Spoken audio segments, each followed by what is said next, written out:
আসসালামু আলাইকুম। বাংলা সংবাদে সবাইকে স্বাগত জানাচ্ছি। ফিরোজ তোহা। শুরুতেই বিআরবি কেবলস সংবাদ শিরোনাম।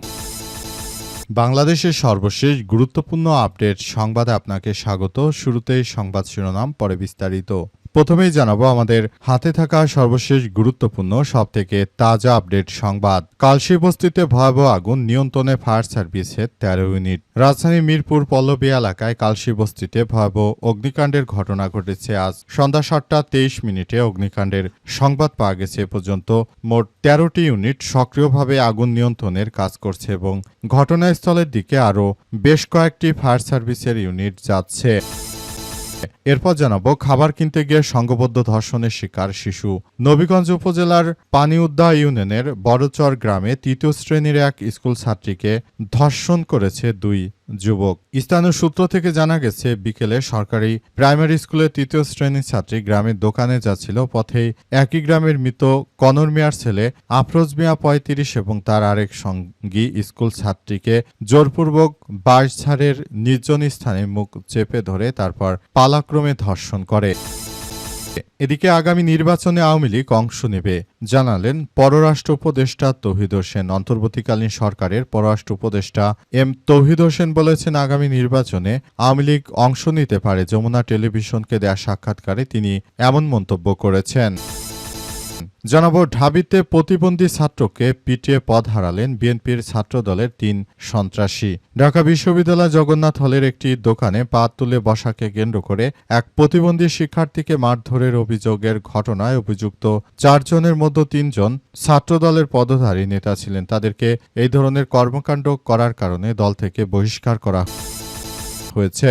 এবং সর্বশেষ জানাবো কোরবানির হাটে গরুর শিংয়ের গুঁতোয় প্রাণ গেল গৃহবধূর। কুমিল্লার হোমনায় কোরবানির হাটে নিজের পালিত গরুর শিংয়ের গুঁতায় প্রাণ গেছে আমেনা বেগম নামের এক গৃহবধূর। তিনি মূলত ওই গরুটি লালন পালন করতেন এবং তিনি আসলে ওই গরুটি লালন পালনের মধ্য দিয়ে মূলত তিনি গরুটিকে হাটে তুলেছিলেন এবছর। কিন্তু আসলে বিষয়গুলো অত্যন্ত দুঃখজনক যে তার মৃত্যু হয়ে গেছে গরুর গুঁতো খেয়ে। প্রিয় দর্শক, এতক্ষণ শুনছিলেন সংবাদ শিরোনাম, এবারে বিস্তারিত। তবে তার আগে বন্ধুরা অনুরোধ থাকবে এই সংবাদটিতে একটি লাইক দিন। এই চ্যানেলে আপনি নতুন হয়ে থাকলে আমাদের সংবাদটি দেখতে দেখতে চ্যানেলটি সাবস্ক্রাইব করে রাখুন। কমেন্ট করে বন্ধুরা আপনার মূল্যবান মতামত জানিয়ে দিন আপনি বিশ্বের কোন দেশ থেকে বা বাংলাদেশের কোন স্থান থেকে আমাদের সংবাদটি দেখছেন এবং শুনছেন। আর বন্ধুরা, সংবাদটি আপনার সোশ্যাল মিডিয়া ফেসবুকে শেয়ার করে বন্ধুদেরও দেখার সুযোগ করে দিন। আর বন্ধুরা, সংবাদটি আপনার সোশ্যাল মিডিয়া ফেসবুকে শেয়ার করে বন্ধুদেরও দেখার সুযোগ করে দিন। আজকের এই সংবাদ সম্পর্কে আপনার মূল্যবান মতামত কমেন্ট করে জানিয়ে দিন। আর বন্ধুরা, জানিয়ে দিন আপনি বিশ্বের কোন দেশ থেকে বা বাংলাদেশের কোন স্থান থেকে আমাদের সঙ্গে কানেক্টেড রয়েছেন। এবারে বিস্তারিত।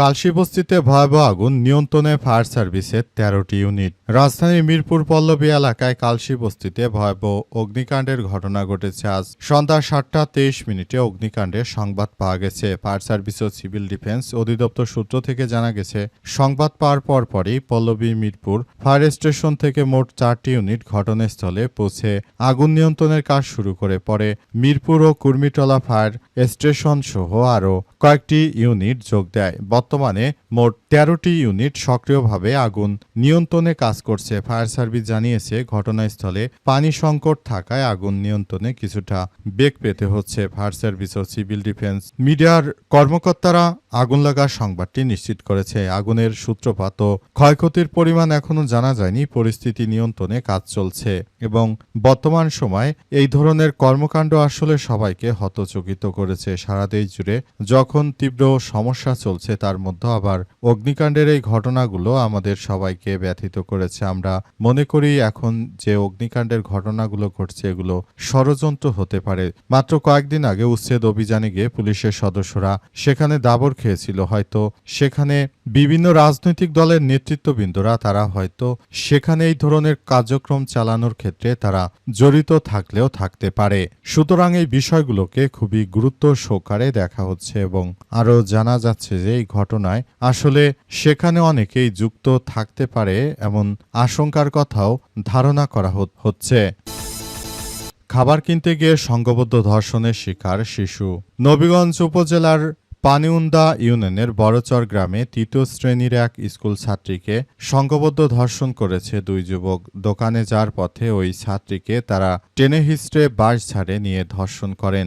ওই ছাত্রীকে দুপুরে উপজেলা স্বাস্থ্য কমপ্লেক্সে নিয়ে যাওয়া হলে আশঙ্কাজনক তাকে কর্তব্যরত চিকিৎসক হবিগঞ্জ সদর আধুনিক হাসপাতালে রেফার করেছে। স্থানীয় সূত্র থেকে জানা গেছে, আজ বিকেলে সরকারি প্রাইমারি স্কুলে ৩য় শ্রেণীর ছাত্রী গ্রামের দোকানে যাচ্ছিল। পথে একই গ্রামের মৃত কনর মিয়ার ছেলে আফরোজ মিয়া ৩৫ ও তার অপর সঙ্গী ওই স্কুল ছাত্রীকে জোরপূর্বক পাশের বাঁশঝাড়ে নির্জন স্থানে মুখে গামছা বেঁধে পালাক্রমে ধর্ষণ করে। স্থানীয়রা মেয়েটির চিৎকারের শব্দ শুনে ধর্ষণকারীদের ধাওয়া দিলে তারা পালিয়ে যায়। পরে রক্তাক্ত অবস্থায় ছাত্রীকে উদ্ধার করে বাড়িতে নিয়ে যাওয়া হয়। ওই ছাত্রীর পিতা বাড়িতে না থাকায় সোমবার দুপুরে মেয়েটিকে নবীগঞ্জ হাসপাতালে ভর্তি করা হয়। ভিকটিমের মা কান্নাজড়িত কণ্ঠে সাংবাদিকদের জানান, তার মেয়েটি খাবার কেনার জন্য স্থানীয় একটি দোকানে যাচ্ছিল। পথে একটি বাঁশঝাড়ের পাশে নির্জন স্থানে তার মেয়েকে মুখে গামছা বেঁধে রেপ করা হয়েছে।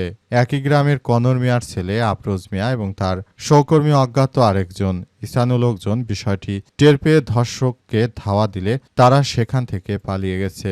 উক্ত শিক্ষার্থী মাত্র ৩য় শ্রেণীতে পড়ে। সারা দেশ জুড়ে এমনই সন্ত্রাসী কার্যক্রম চলছে।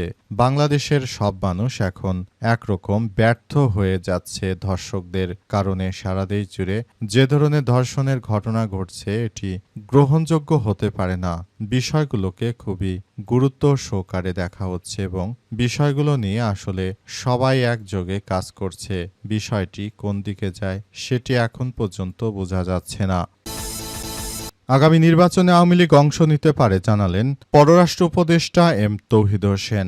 আগামী জাতীয় সংসদ নির্বাচনে আওয়ামী লীগ অংশগ্রহণ করতে পারে বলে এমন তথ্য জানিয়েছেন সাবেক এই উপদেষ্টা। তিনি জানিয়েছেন যে, আমরা মনে করি আওয়ামী লীগের এই নির্বাচনে অংশগ্রহণ করা উচিত। তিনি আরও জানান, আওয়ামী লীগ না থাকাতে একটি পক্ষ সারা দেশ জুড়ে বিশৃঙ্খল পরিস্থিতি সৃষ্টি করেছে। সুতরাং আমরা মনে করি এই মুহূর্তে আসলে উচিত মোটামুটি কথা যে আওয়ামী লীগ যেন অংশগ্রহণ করতে পারে এবং আওয়ামী লীগ অংশগ্রহণ করুক সেই প্রত্যাশা আমাদের। আমরা মনে করি আওয়ামী লীগ ছাড়া সারা দেশে যে অরাজক পরিস্থিতির সৃষ্টি হয়েছে এটা ভবিষ্যতে কমে যাবে। কারণ এককভাবে কোনো রাষ্ট্র যদি এভাবে চলতে থাকে তাহলে ভবিষ্যতে এর জন্য আরো বড় ধরনের সমস্যার সৃষ্টি হতে পারে। তাই বিষয়গুলোকে বিবেচনা করে তারপর আমরা মনে করি আওয়ামী লীগকে আবারও রাজনীতির ময়দানে ফেরত আনার সুযোগ করে দেওয়া উচিত বলে মনে করেন এই উপদেষ্টা। তিনি আরো জানান, তাই আমি সবাইকে বলবো আপনারা যা যা জায়গা থেকে প্রস্তুতি নিন, আওয়ামী লীগকে আবার